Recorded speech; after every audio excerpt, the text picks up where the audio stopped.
집안 대소사에는 순서가 있는 거야.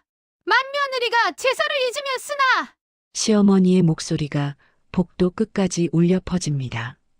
검은 상복을 입은 여자가 부엌에 서 있었죠. 오늘은 친정어머니 장례식 날이었습니다.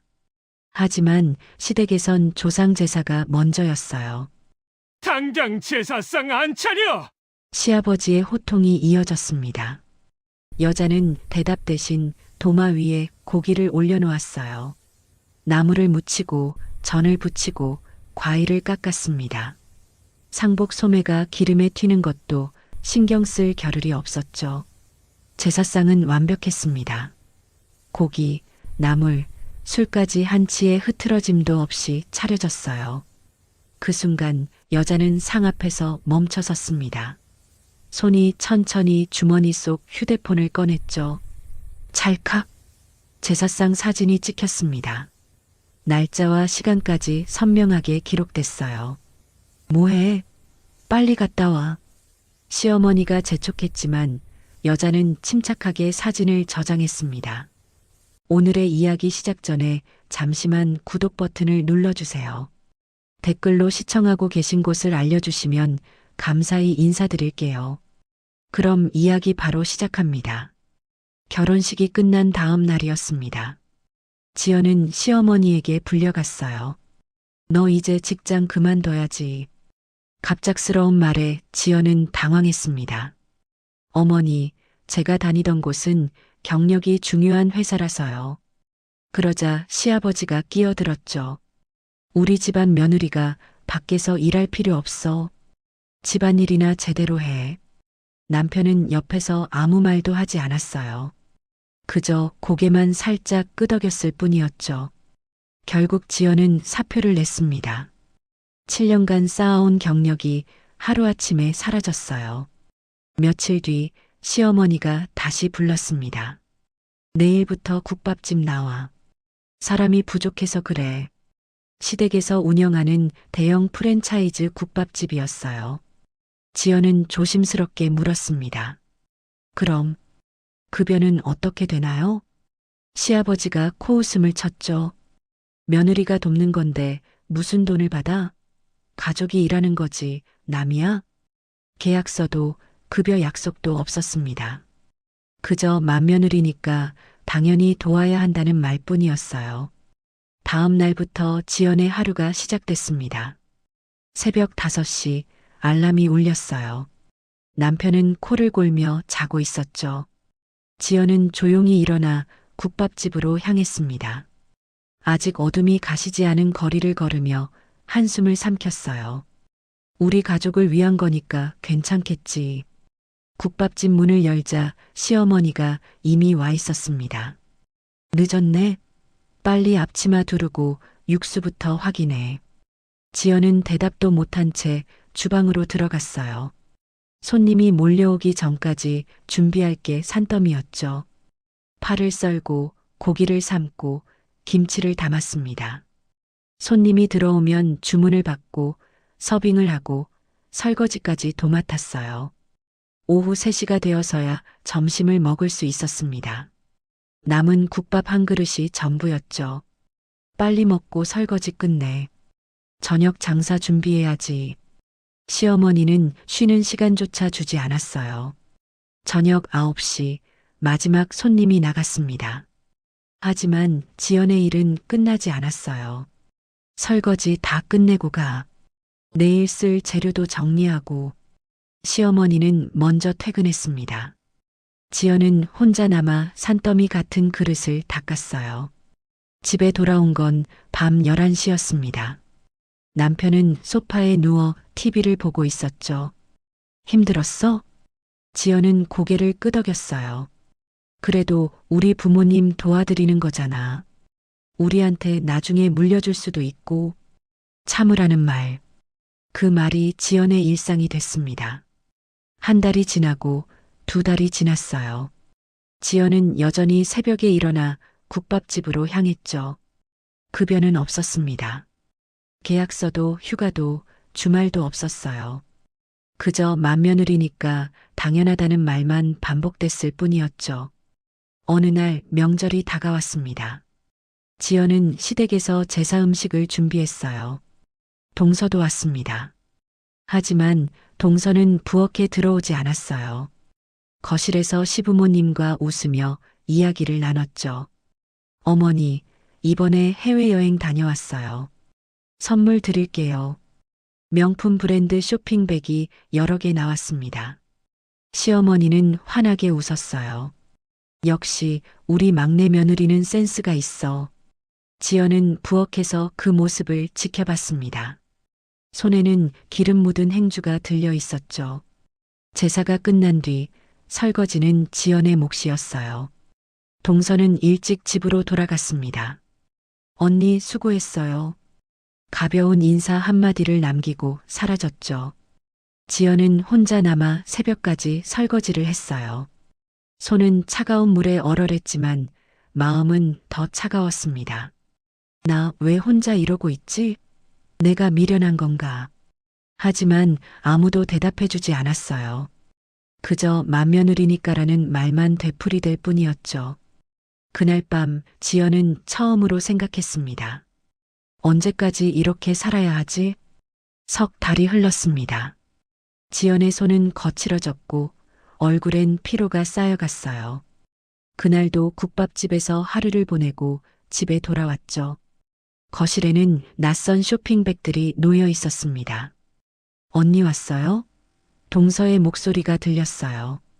명절도 아닌데 동서가 시댁에 와 있었죠. 어머니, 이번에 유럽 다녀왔어요. 선물 드릴게요.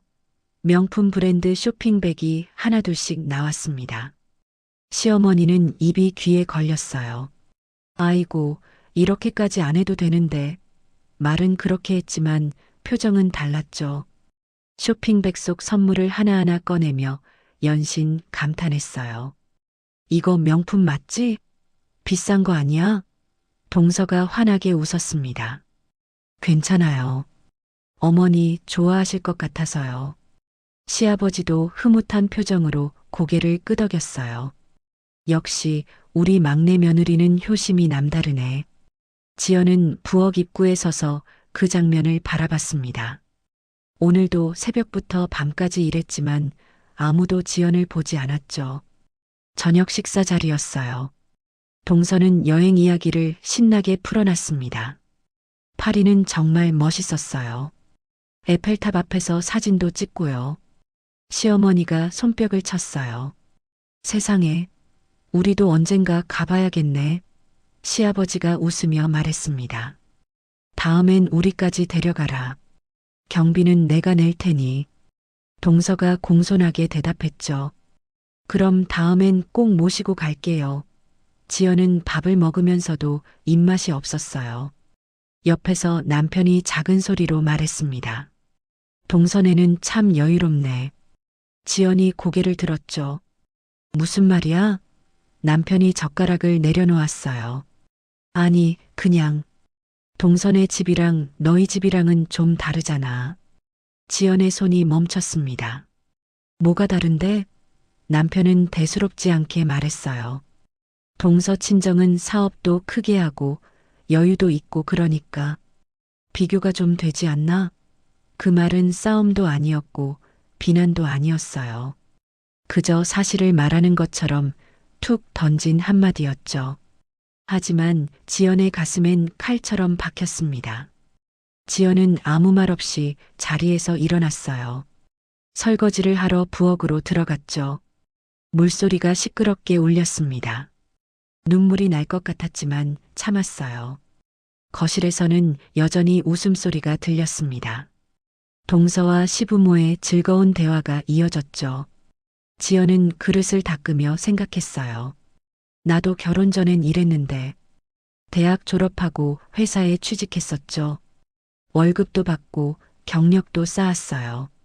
하지만 결혼하면서 모든 걸 그만뒀습니다. 시댁의 요구 때문이었죠. 지금은요? 새벽부터 밤까지 일해도 한 푼 받지 못하는 무급 노동자였어요. 설거지를 끝내고 거실로 나왔습니다. 동서가 일어서며 말했어요.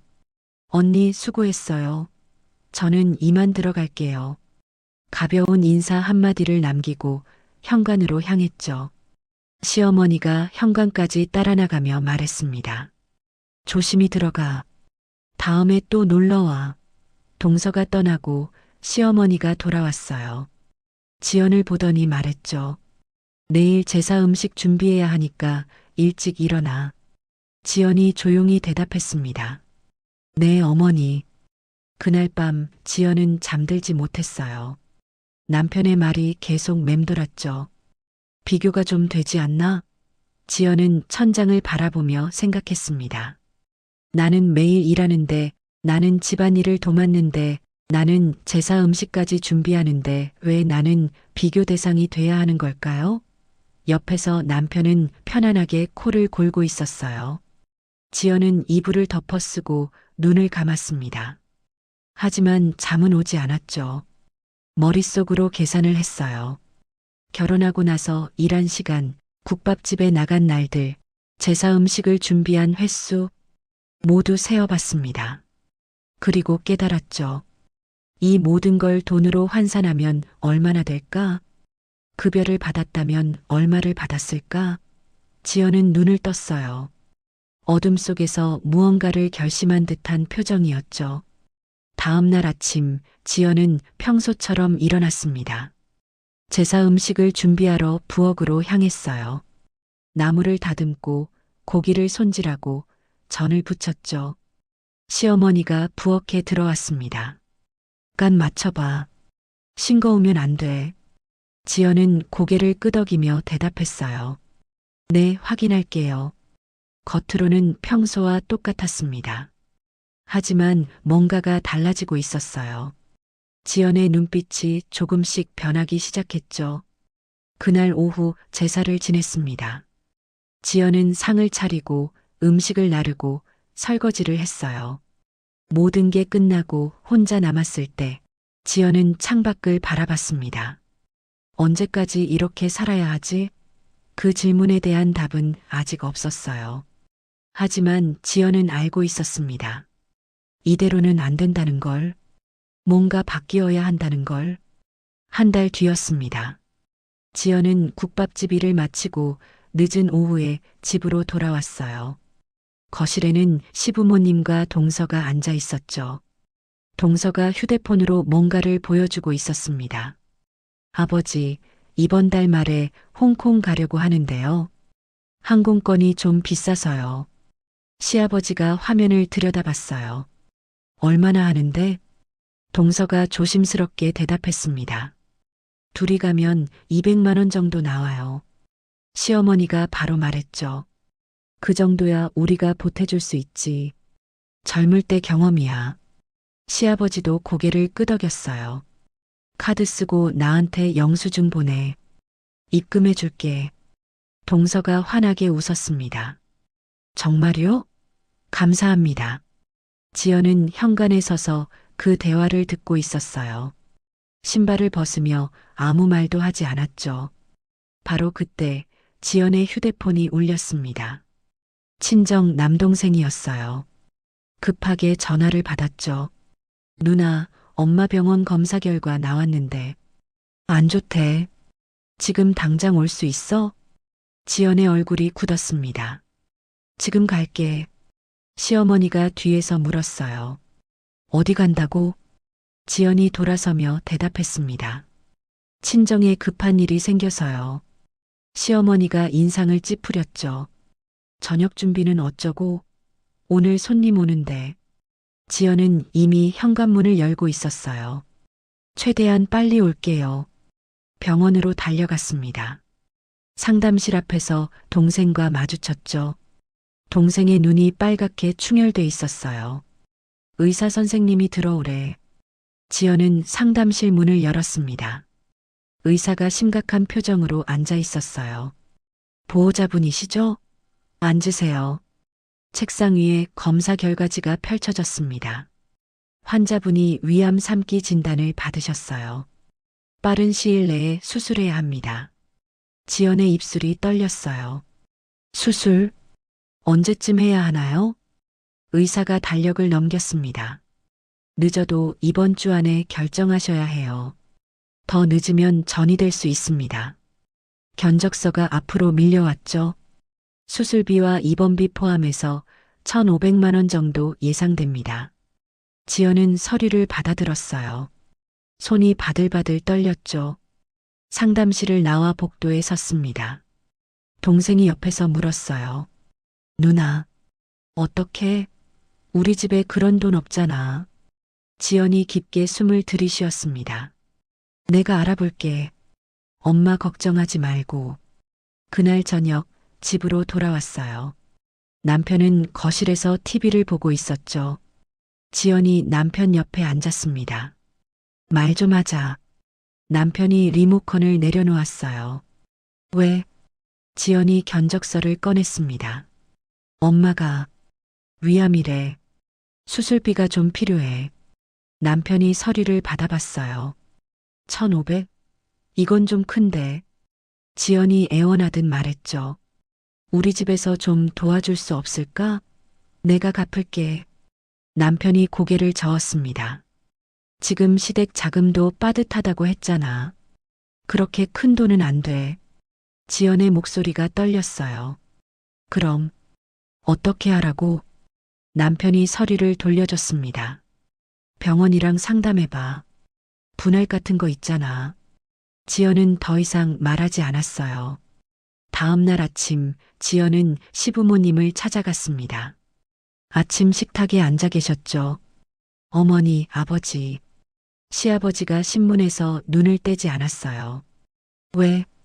지연이 조심스럽게 말을 꺼냈습니다. 제 친정 어머니가 갑자기 위암 진단을 받으셨어요. 수술이 급한데 시어머니가 끼어들었죠. 그래서 지연이 고개를 숙였어요. 혹시 잠깐만 빌려주실 수 있으실까요? 꼭 갚겠습니다. 시아버지가 신문을 접었습니다. 우리가 내 친정까지 책임질 순 없어. 시어머니도 냉정하게 말했어요. 괜히 일 키우지 말고 병원 알아서 해. 우리도 여유 없다. 지연은 아무 말도 못했습니다. 그저 고개만 끄덕였죠. 거실을 나서는데 시어머니의 말이 들렸어요.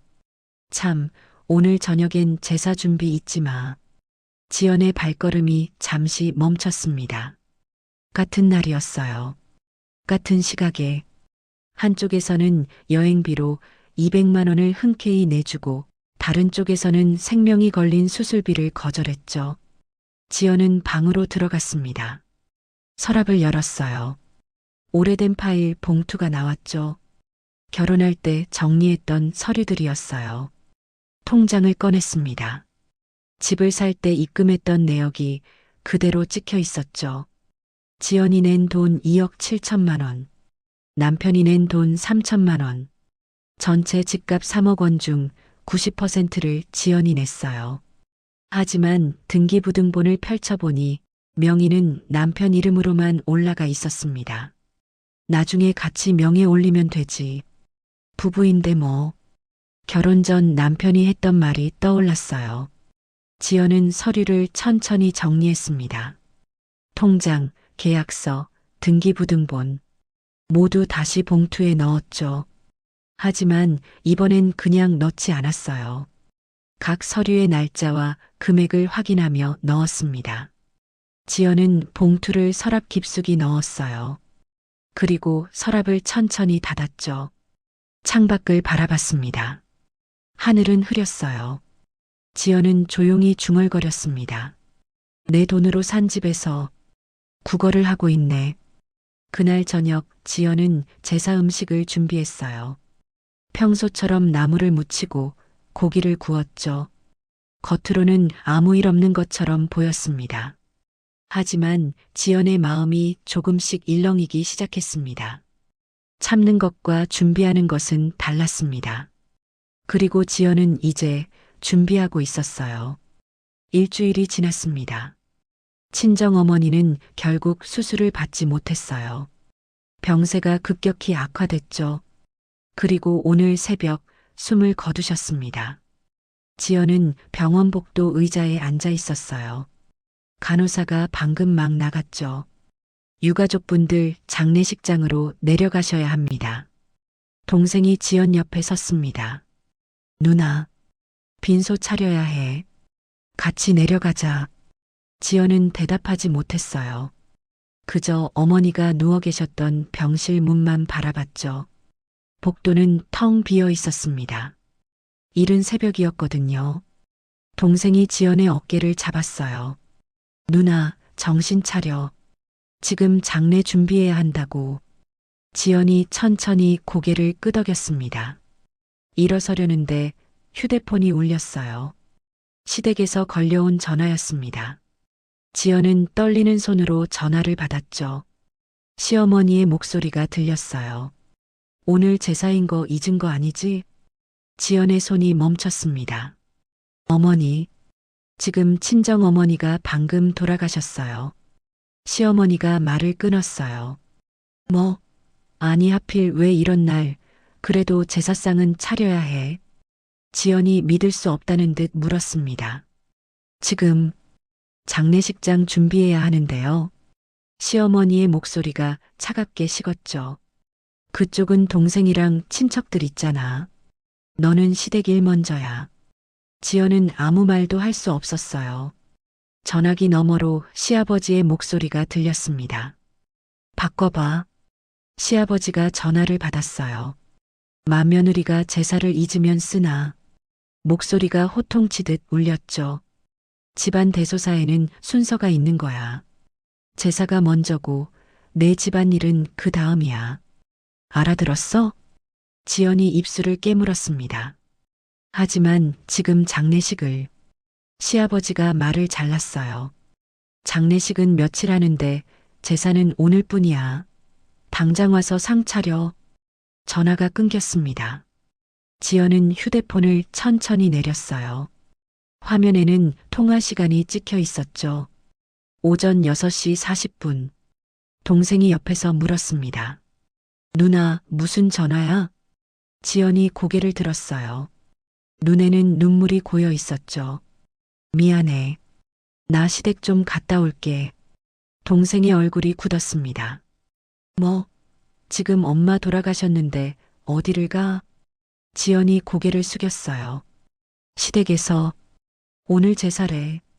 동생이 믿을 수 없다는 표정을 지었죠. 제사? 장난해? 지금 엄마 장례식 준비해야 하는데.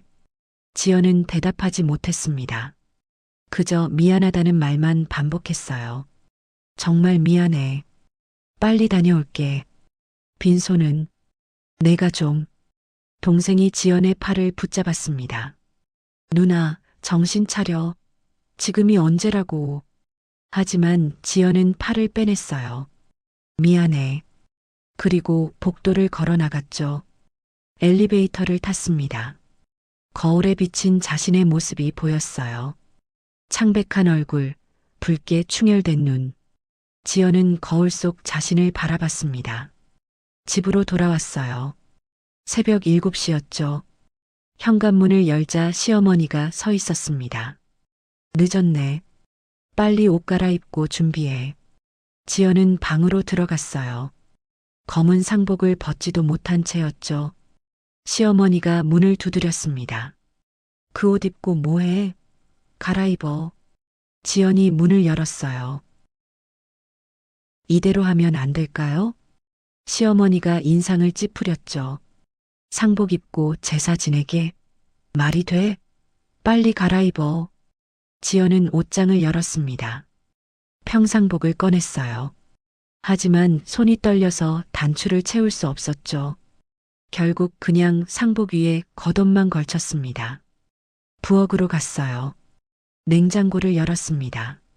제사 음식 재료들이 준비돼 있었죠.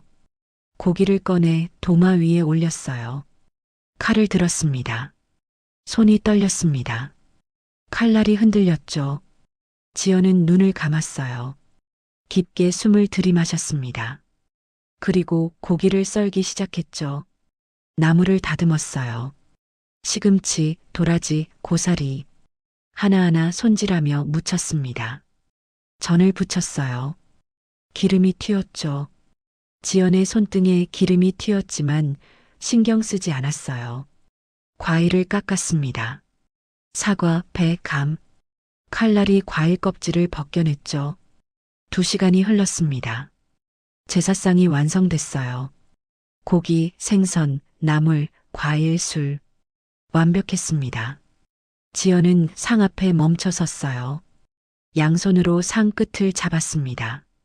이 상을 엎어버릴까? 생각이 스쳤죠. 여기서 다 끝내버릴까? 힘을 주면 상이 뒤집힐 것 같았어요. 음식들이 바닥에 쏟아질 거예요. 지연의 손에 힘이 들어갔습니다. 상이 미세하게 흔들렸죠. 하지만 지연은 천천히 손을 뗐어요. 숨을 깊게 들이마셨습니다. 아직은 아니었어요. 아직은 참아야 했죠. 지연은 주머니에서 휴대폰을 꺼냈습니다. 카메라를 켰어요. 제사상을 정면에서 찍었죠. 찰칵.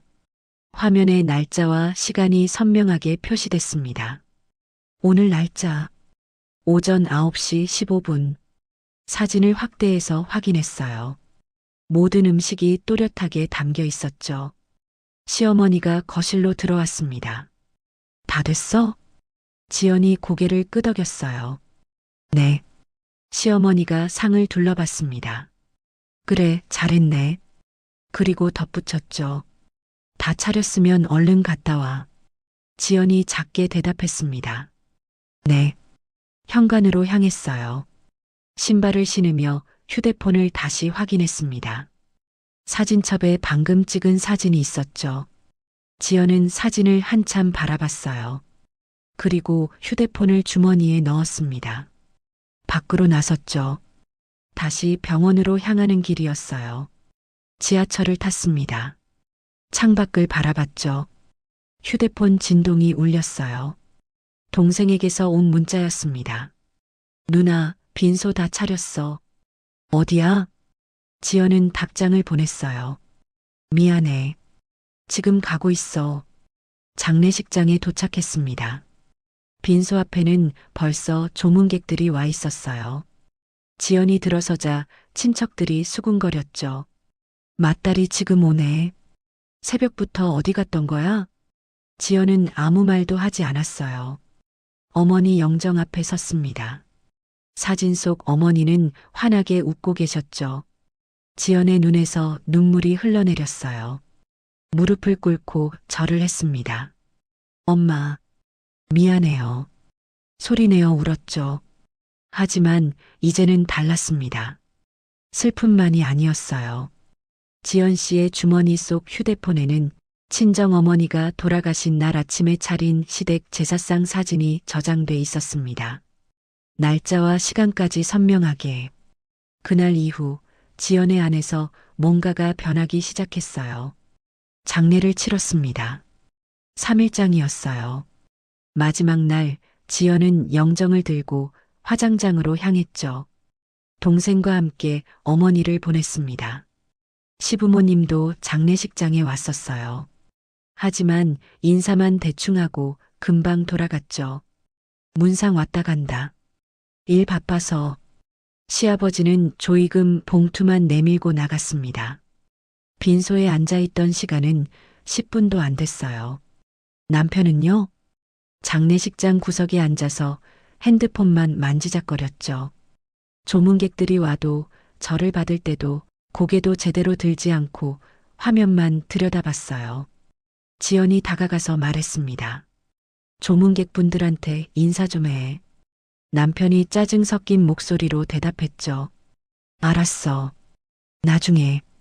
하지만 끝까지 자리에서 일어나지 않았어요.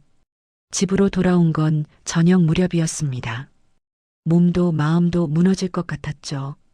하지만 다음 날 아침 지연은 일어났어요. 새벽 5시였습니다.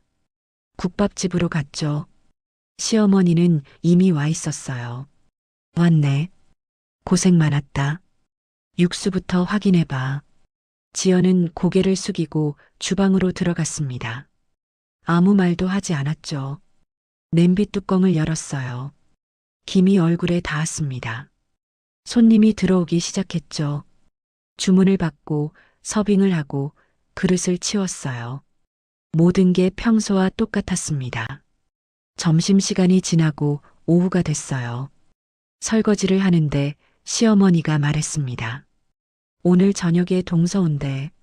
집에 가서 저녁 준비해. 지연이 대답했죠. 네. 집으로 돌아왔습니다. 저녁 준비를 시작했어요. 고기를 썰고 채소를 다듬고 국을 끓였죠. 6시쯤 동서가 왔습니다. 손에는 명품 쇼핑백을 들고 있었어요. 거실로 들어서며 환하게 웃었죠. 어머니, 아버지, 선물 있어요. 시어머니가 반가워하며 다가갔습니다. 뭔데? 동서가 쇼핑백에서 가방을 꺼냈어요. 명품 브랜드 로고가 선명했죠. 홍콩에서 면세점으로 샀어요. 어머니 드리려고요. 시어머니의 얼굴이 환해졌습니다. 세상에, 이거 비싼 건데. 가방을 받아들고 이리저리 살펴봤어요. 손으로 가죽을 쓰다듬으며 웃었죠. 색깔도 예쁘고 크기도 딱 좋네. 시아버지도 옆에서 흐뭇한 표정으로 고개를 끄덕였습니다. 이런 건 역시 센스가 달라. 동서가 공손하게 말했어요. 마음에 드셨으면 좋겠어요. 시어머니가 가방을 껴안았죠. 당연히 마음에 들지. 우리 며느리 최고야. 지연은 부엌 문틈에 서서 그 장면을 지켜봤어요. 말없이 바라만 봤습니다. 시어머니가 거울 앞에서 가방을 메어봤어요. 이쪽 저쪽 돌아보며 연신 웃었죠. 다음 주 모임에 이거 메고 가야겠다. 동서가 환하게 웃었습니다. 어울리세요. 시아버지가 지갑을 꺼냈어요. 이렇게 좋은 걸 사왔는데 이거 받아. 동서에게 돈을 건넸죠. 동서가 손사래를 쳤습니다. 아니에요, 괜찮아요. 하지만 시아버지가 강제로 쥐어줬어요. 그냥 받아. 다음에 또 좋은 거 사와. 지연은 여전히 부엌 문틈에 서 있었습니다. 아무 표정도 짓지 않았어요. 시어머니가 지연을 봤죠. 저녁 준비 다 됐어? 지연이 고개를 끄덕였습니다. 네. 그리고 다시 부엌으로 들어갔어요. 저녁 식사가 시작됐습니다. 동서는 여행 이야기를 신나게 했죠. 홍콩 야경이 정말 멋있었어요. 다음엔 가족들 다 같이 가면 좋겠어요. 시어머니가 웃으며 대답했어요. 그래, 그때 또 데려가라. 은 그저 조용히 밥을 먹었어요. 한마디도 하지 않았죠. 식사가 끝나고 설거지를 했습니다. 동서는 일찍 집으로 돌아갔어요. 언니 수고하세요. 지연은 고개만 살짝 끄덕였습니다. 밤이 됐어요. 남편은 벌써 잠들어 있었죠. 코를 골며 편안하게 자고 있었습니다. 지연은 방 한쪽으로 갔어요. 작은 가방을 열었죠. 안에서 액자를 꺼냈습니다. 어머니 영정 사진이었어요. 지연은 액자를 가슴에 안았습니다. 그리고 천천히 바닥에 주저앉았죠. 어머니 사진을 꽉 껴안았어요. 입술을 깨물었습니다. 소리가 나지 않게 하려고요. 눈물이 흘러내렸죠. 하지만 울음소리는 내지 않았어요. 숨을 죽인 채 눈물만 흘렸습니다. 어깨가 떨렸어요. 온몸이 떨렸죠. 그래도 소리는 내지 않았습니다. 남편이 깰까봐, 시부모가 들을까봐. 한참을 그렇게 앉아 있었어요. 눈물이 마를 때까지, 떨림이 멈출 때까지. 지연은 천천히 영정 사진을 내려놓았습니다. 어머니의 얼굴을 들여다봤죠. 엄마. 작은 목소리로 중얼거렸어요. 그리고 조용히 말했습니다. 조금만 기다려요.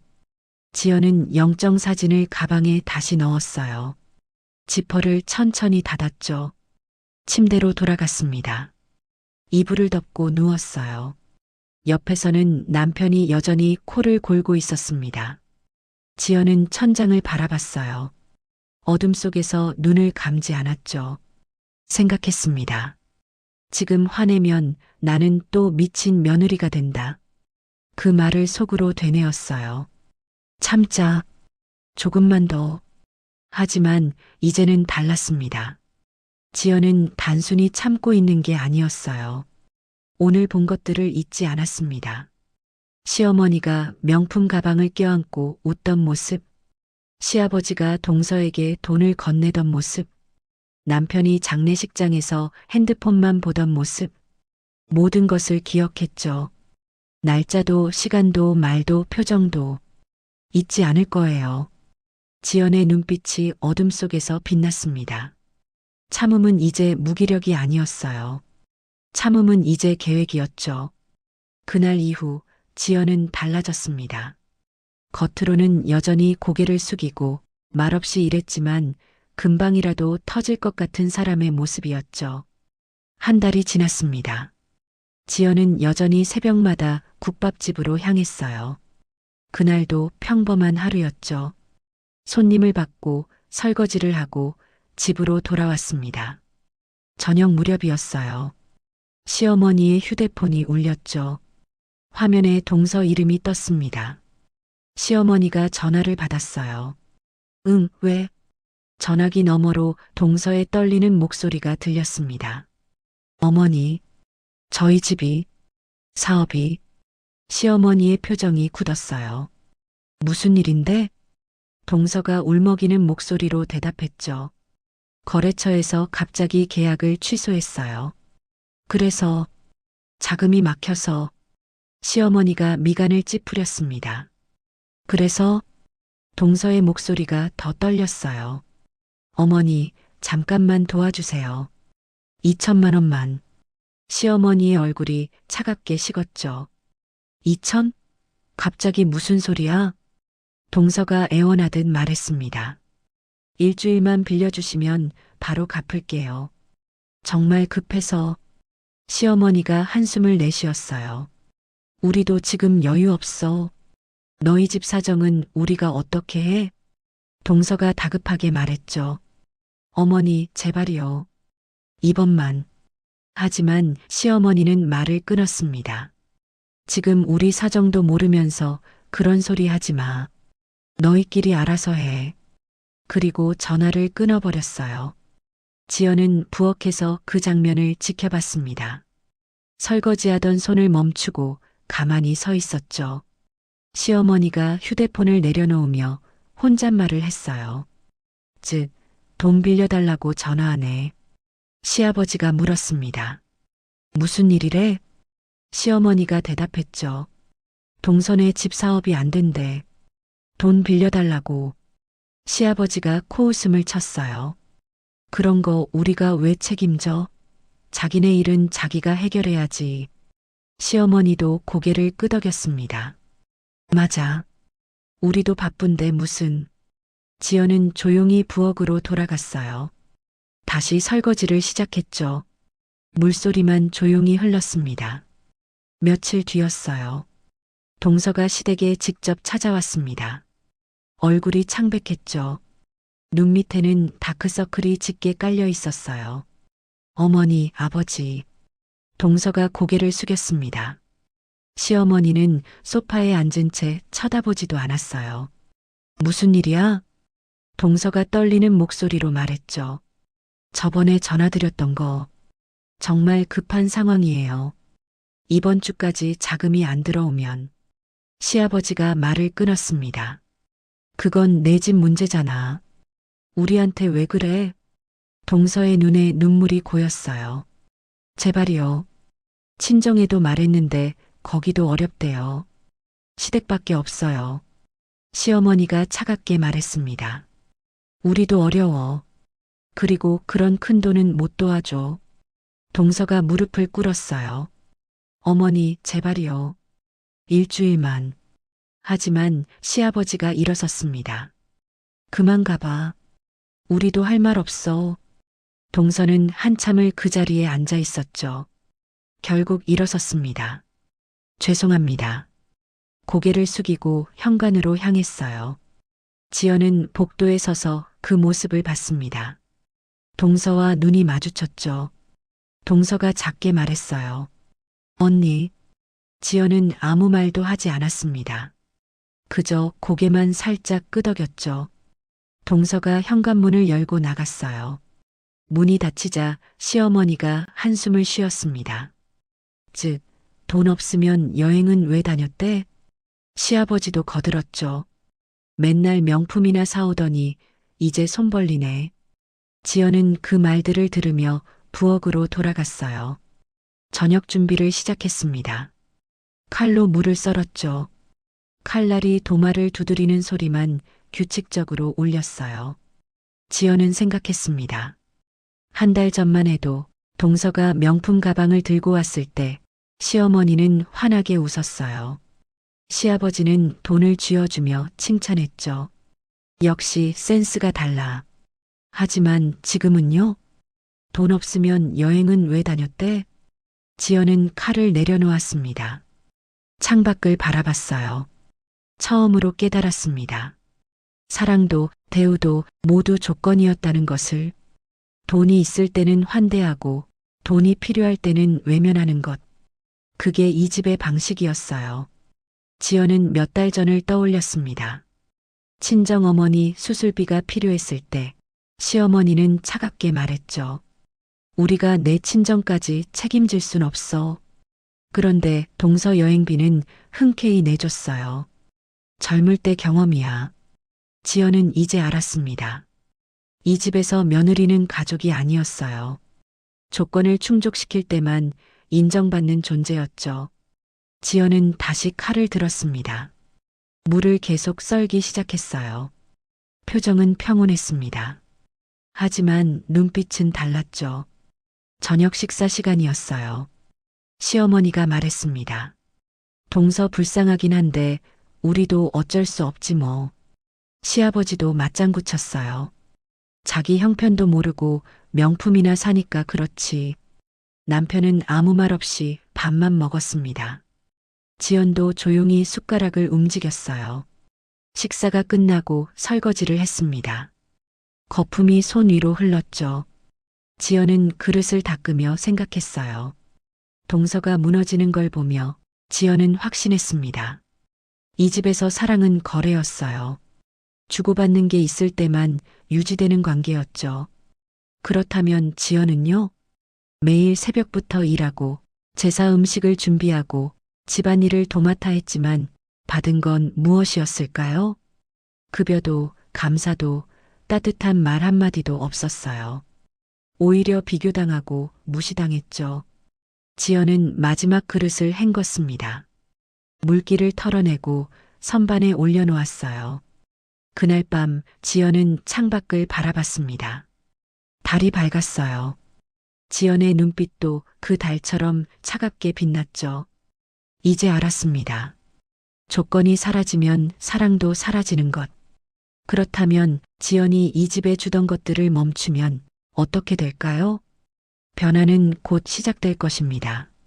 며칠이 지났습니다. 동서는 더 이상 시댁에 연락하지 않았어요. 그날 저녁 시댁 식탁에 앉았습니다. 시어머니가 한숨을 쉬며 말했어요. 동선의 집 소식 들었어? 결국 파산 신청했대. 시아버지가 고개를 저었죠. 그러게. 분수를 모르고 살더니. 지연은 말없이 밥을 먹었습니다. 시어머니가 지연을 쳐다봤어요. 너는 참 다행이다. 우리 집에 시집 와서. 지연이 숟가락을 멈췄습니다. 시아버지도 거들었죠.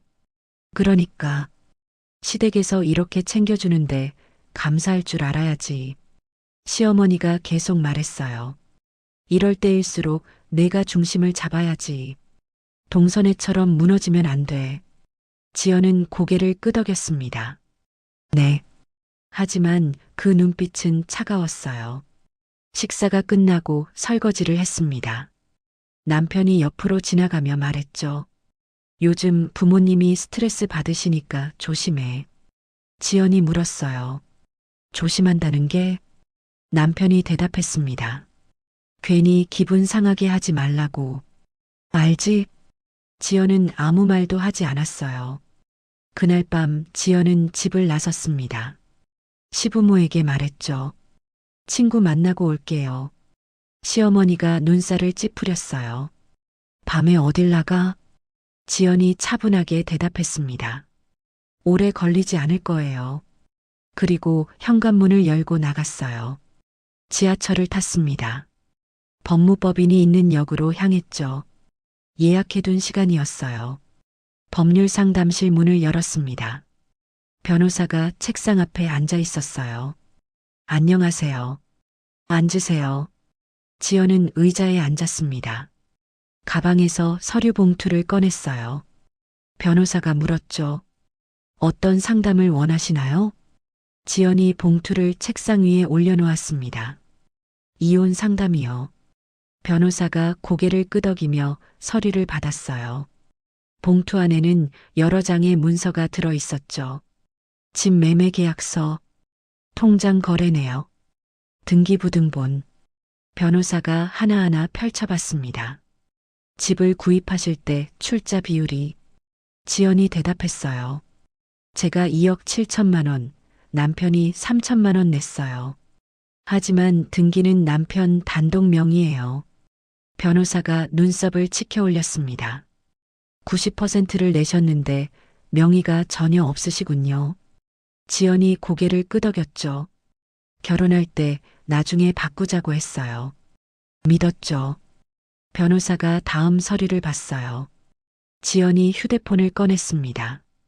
이건 제사상 사진이에요. 화면을 보여줬죠. 친정어머니 장례식 당일 차린 제사상 사진이었어요. 날짜와 시간이 선명했습니다. 변호사가 화면을 확대해서 봤어요. 이날이. 지연이 조용히 말했습니다.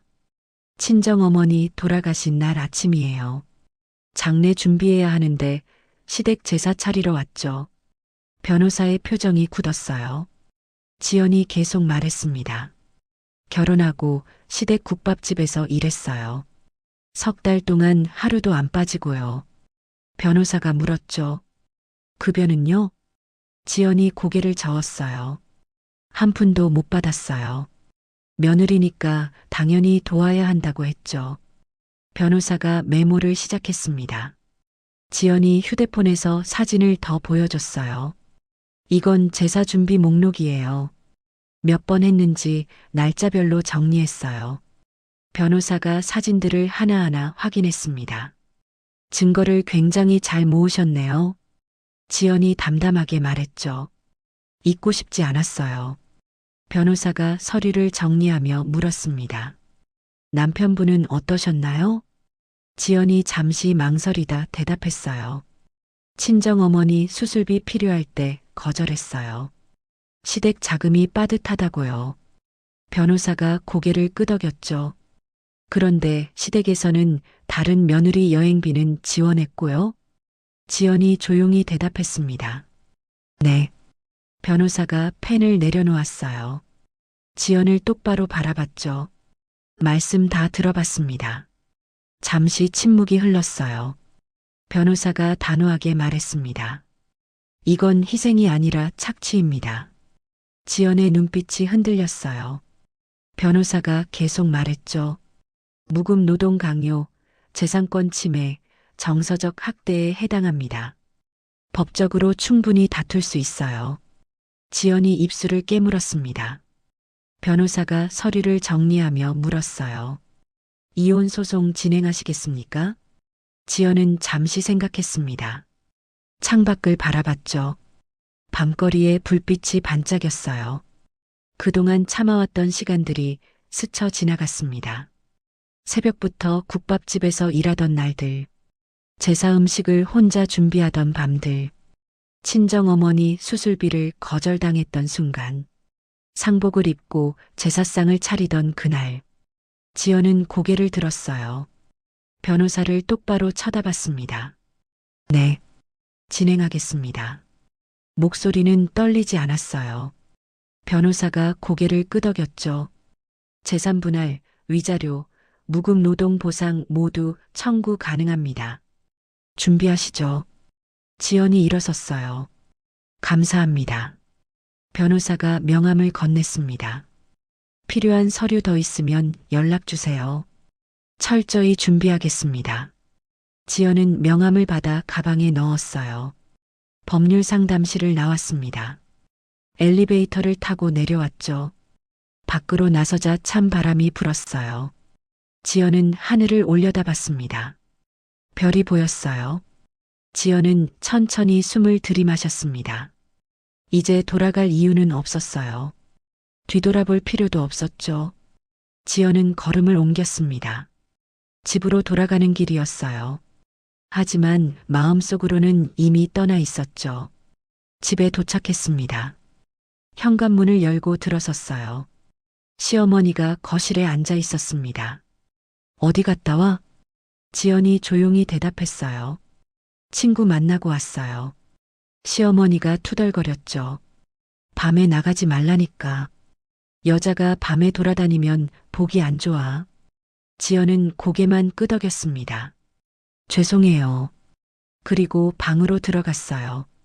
남편은 벌써 자고 있었죠. 지연은 조용히 옷을 갈아입었습니다. 침대에 누웠어요. 천장을 바라봤죠. 겉으로는 아무것도 변하지 않았어요. 하지만 안에서는 모든 게 달라졌습니다. 지연은 눈을 감았어요. 이제 시작이었습니다. 진짜 변화는 곧 찾아올 거예요. 일주일이 지났습니다. 그날 아침 지연은 평소처럼 일어났어요. 하지만 국밥집으로 가지 않았죠.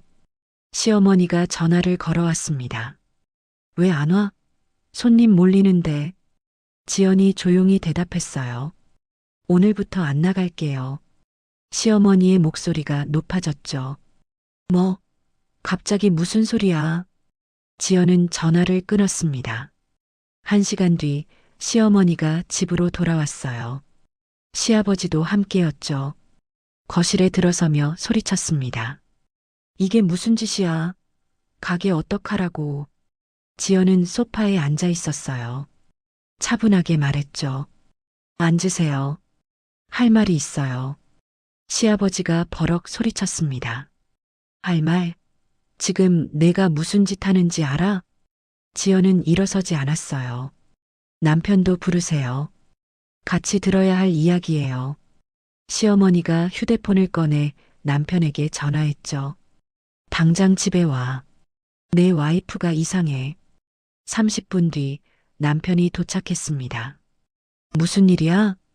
지연은 세 사람을 바라봤어요. 테이블 앞에 서류 봉투를 내려놓았습니다. 이혼하려고 해요. 거실이 순간 조용해졌죠. 시어머니가 먼저 입을 열었어요. 뭐라고? 지연이 차분하게 대답했습니다. 이혼 진행할 거예요. 남편이 어이없다는 표정으로 물었죠. 갑자기 무슨 소리야? 지연은 봉투에서 서류를 꺼냈어요. 하나씩 테이블 위에 펼쳤습니다. 첫 번째 서류, 집 매매 계약서와 통장 거래 내역이었어요. 이 집 살 때 제가 2억 7천만 원 냈어요. 남편은 3천만 원. 시아버지가 서류를 낚아챘습니다. 그게 뭐 어쨌다고. 지연이 계속 말했죠. 등기는 남편 단독 명의예요. 제 이름은 한 글자도 없고요. 두 번째 서류, 휴대폰 화면을 테이블에 올려놓았어요. 국밥집 출퇴근 기록이 정리돼 있었죠. 석 달간 하루도 빠지지 않고 국밥집에서 일했어요. 급여는 한 푼도 못 받았고요. 시어머니가 비웃었습니다. 가족끼리 돕는 건데 무슨 급여를 받아? 지연이 시어머니를 똑바로 쳐다봤어요. 가족이면 친정어머니 수술비는 왜 안 도와줬어요? 시어머니의 얼굴이 굳었죠. 지연이 계속 말했습니다. 동서 여행비는 흔쾌히 내주셨잖아요. 그것도 여러 번. 시아버지가 소리쳤어요. 그건 다른 문제잖아. 지연이 고개를 저었습니다. 아니에요. 똑같은 문제예요. 선택적인 가족이었죠. 세 번째 서류. 사진을 꺼내 보여줬어요. 제사상 사진이었습니다. 이 날짜 보세요. 시어머니가 사진을 들여다봤죠. 날짜가 선명했어요. 지연이 조용히 말했습니다. 친정어머니 돌아가신 날 아침이에요.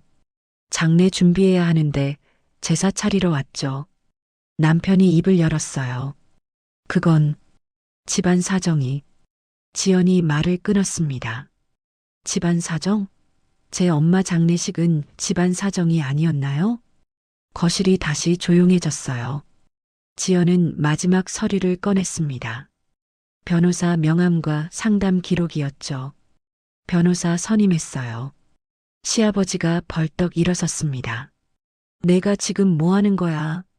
지연은 일어서지 않았어요. 차분하게 앉아서 대답했죠. 제가 받아야 할 걸 받으려고요. 남편이 다가와 손을 뻗었어요. 야, 진정해. 우리 얘기 좀 하자. 지연이 손을 뿌리쳤습니다. 이미 변호사 통해서 진행 중이에요.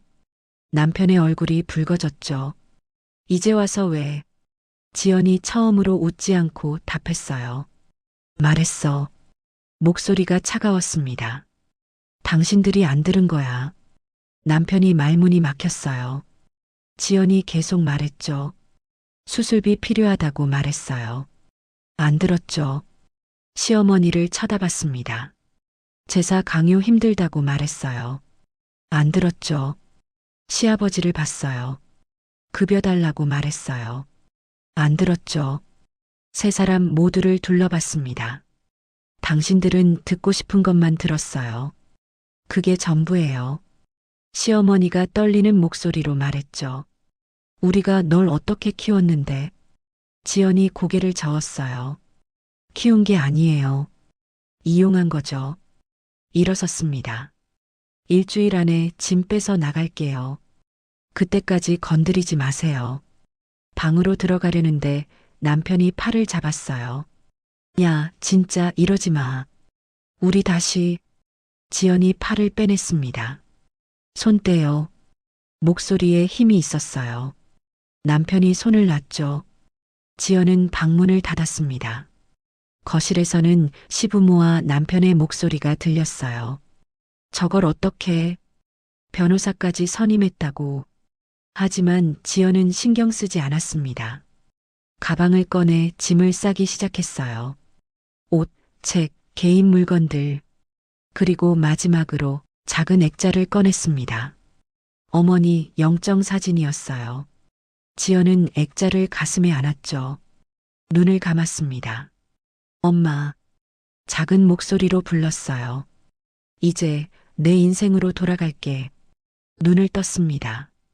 액자를 가방에 조심스럽게 넣었어요. 창밖을 바라봤죠. 해가 지고 있었습니다. 하지만 지연에게는 새로운 하루가 시작되는 것 같았어요. 일주일 뒤, 지연은 짐을 다 싸서 집을 나섰습니다. 시부모는 거실에 앉아 있었지만 말을 걸지 않았어요. 남편도 방에서 나오지 않았죠. 지연은 현관문을 열었습니다. 뒤돌아보지 않았어요. 문을 닫고 계단을 내려갔죠. 밖으로 나서자 바람이 불었습니다. 지연은 하늘을 올려다봤어요. 구름 사이로 햇빛이 비쳤죠. 지연은 짐을 들고 걸었습니다. 발걸음이 가벼웠어요. 처음으로 지연은 자유로웠습니다. 6개월이 흘렀습니다. 법원 판결이 나왔어요. 재산분할 인정, 위자료 지급, 무급 노동 보상 모두 받아냈죠. 집은 매각됐고 지연은 자신의 몫을 받았습니다. 2억 원이 넘는 금액이었어요. 지연은 작은 오피스텔을 얻었습니다. 햇살이 잘 드는 곳이었죠. 거실 한쪽에는 어머니 영정이 놓여 있었어요. 매일 아침 꽃을 갈아주었습니다. 엄마, 잘 지내고 있어요. 지연은 어머니께 말했죠. 새 직장도 구했어요. 결혼 전에 다니던 회사는 아니었지만 비슷한 업종이었습니다. 경력 단절 6년. 쉽지 않았어요. 하지만 면접에서 솔직하게 말했죠. 결혼으로 경력이 단절됐습니다. 하지만 다시 시작할 준비가 돼 있어요. 채용됐습니다. 첫 출근 날 지연은 일찍 일어났어요. 정장을 입고 거울을 봤죠. 오랜만에 보는 모습이었습니다. 회사로 향했어요. 지하철을 탔죠. 새벽 5시에 국밥집 가던 길이 아니었어요. 오전 8시 자신의 일터로 가는 길이었습니다. 사무실에 도착했어요. 동료들이 반갑게 맞아줬죠. 지연 씨, 환영해요. 지연은 환하게 웃었습니다. 점심시간이었어요. 동료들과 함께 식당에 갔죠. 지연 씨는 결혼하셨어요? 누군가 물었습니다. 지연이 고개를 저었어요. 이혼했어요. 동료가 미안하다는 표정을 지었죠. 지연이 웃으며 말했습니다. 괜찮아요. 오히려 잘된 일이에요. 퇴근 후 지연은 카페에 들렀어요. 친구를 만나기로 했죠. 대학 동기였습니다. 지연아, 표정이 완전 달라졌다. 친구가 놀라며 말했어요. 지연이 웃었죠. 그래. 친구가 고개를 끄덕였습니다. 응. 예전엔 항상 피곤해 보였는데 지금은 살아있는 것 같아. 지연은 커피를 한 모금 마셨어요. 맞아. 이제야 사는 것 같아. 같은 시각. 시댁에서는 상황이 달랐습니다. 국밥집은 문을 닫았어요.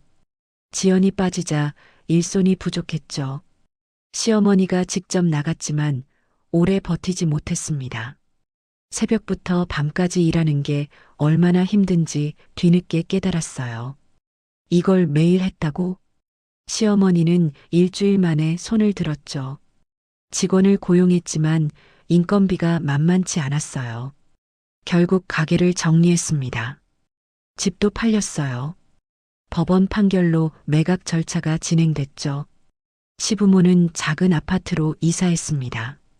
전세였어요.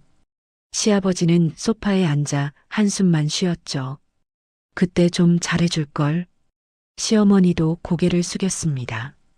내가 너무했나 봐. 남편은 원룸에서 혼자 살고 있었어요.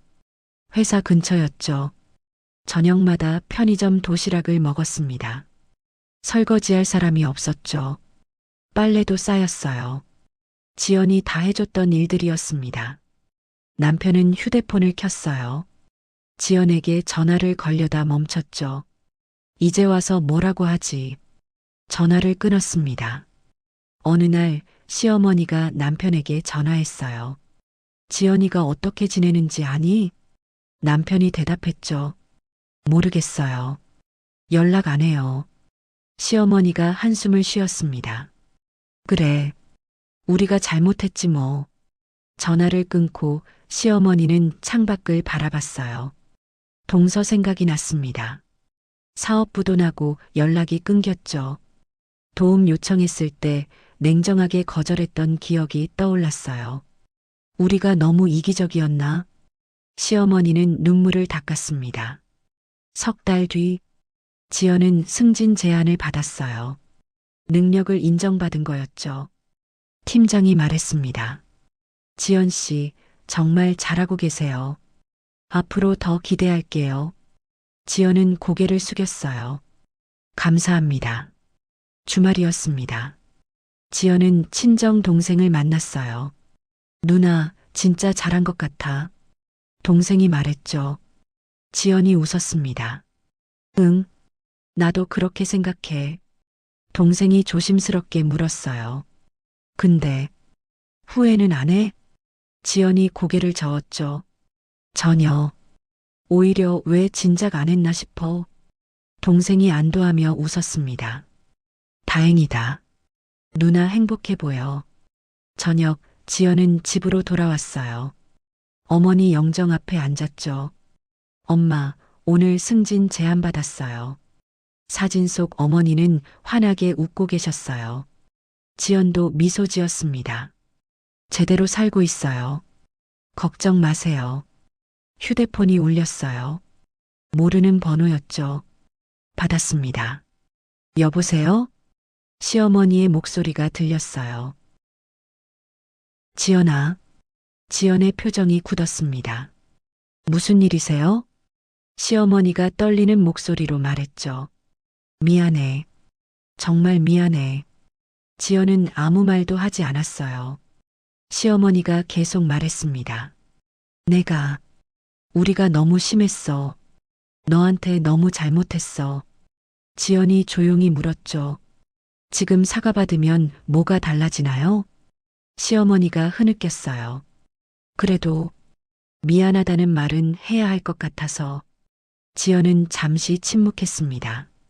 그리고 차분하게 말했어요. 알겠어요.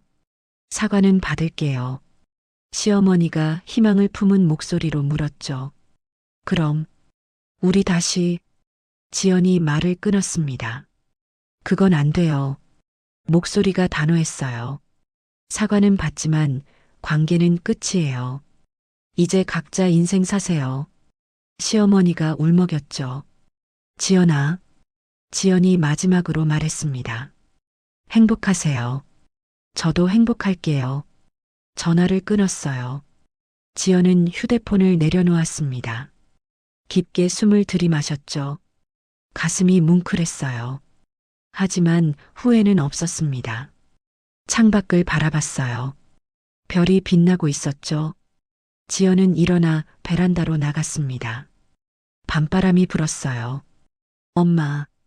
하늘을 올려다보며 중얼거렸죠. 저 잘하고 있죠? 별이 반짝였습니다.